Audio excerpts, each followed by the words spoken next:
Hi everyone.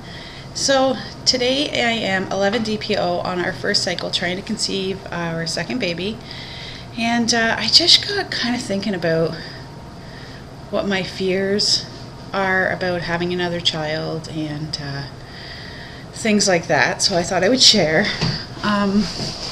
Sorry about doing these on the webcam. It's just so much easier for me to save and upload off of here.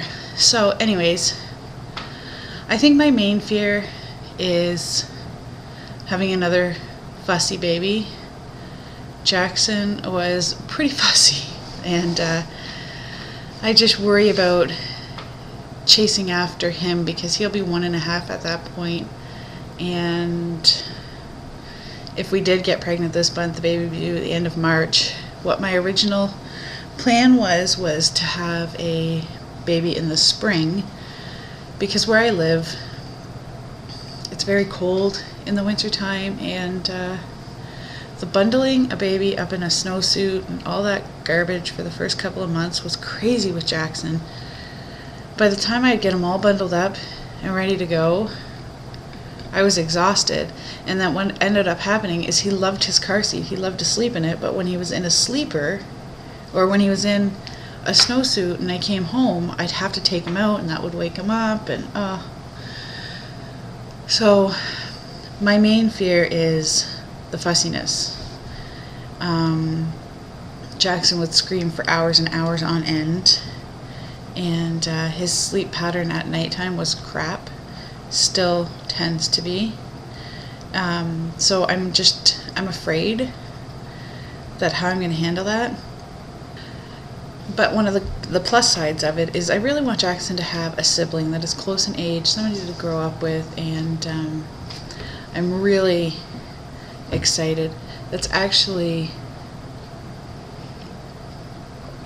one of our main reasons for TTCing again. Originally, when we struggled to get pregnant with Jackson, and then we finally did, we said that was it. You know, he was a one-shot deal, and we were going to be content. But after having him, I really got to thinking that, you know, him and his sister are 14 years apart, and I want him to have somebody to grow up with and to play with, and I think that's really important.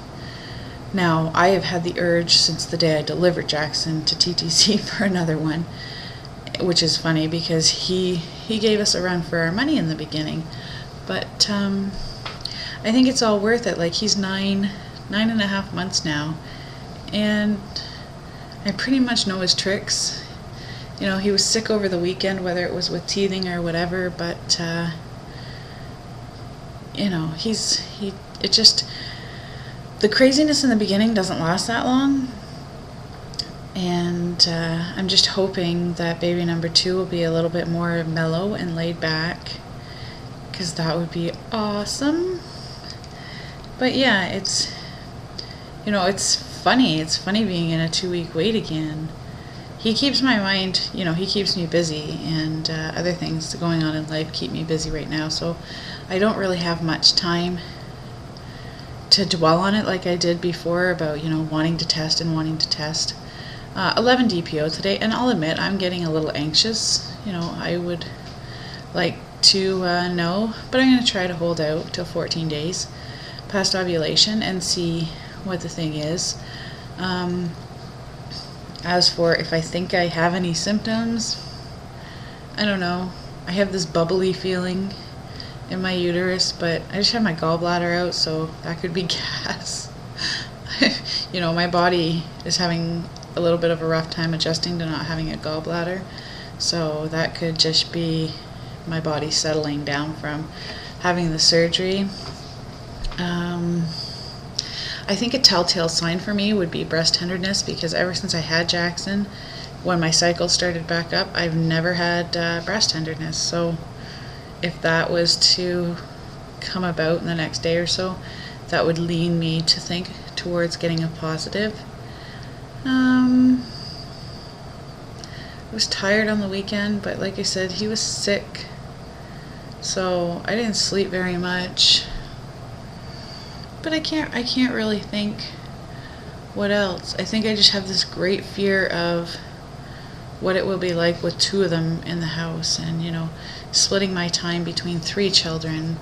Obviously my daughter's older and doesn't require as much attention, but we're getting into those teenage years where I need to be on the ball and make sure I am paying attention to things.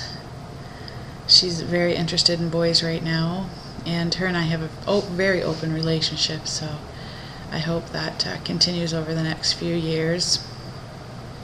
Financially wise, I think I'm okay with the thought of another one. Seeing as we just had Jackson, I really know what is important and what things to stock up on. I had trouble breastfeeding with Jackson. He wouldn't latch, he was tongue-tied, but I also have what they call flat nipples, so we had to use a shield, and it definitely would work harder at breastfeeding this time, and if I couldn't get him to latch on the breast, I would pump from day one. My supply was very good in the beginning, but yeah, I don't know what happened there. If you're interested, if you check out my other channel, The Baby Butterflies, there's a video, I think it's entitled My Breastfeeding Experience, and that will go over all of that stuff. So that would definitely be more important to me this time, to give it a go, and or at least provide breast milk. So and as I had said in my breastfeeding experience video, I didn't educate myself, so that's something that I would do this time. I would take the classes and certainly read more books. So any breastfeeding moms that have any suggestions about a good book that you should read prior to having one, if you could just leave it below, and I will add that to my reading list.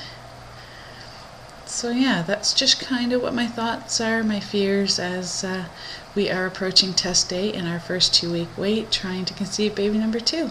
So I hope everybody is well. Baby dust to everybody trying. Congratulations to all the positives, and congratulations to all the new babies that are being born. That's just wonderful. I hope to talk to you guys later. Have a wonderful week. It's Tuesday, so still in the beginning of the week, but I will certainly update you guys on test day. Bye.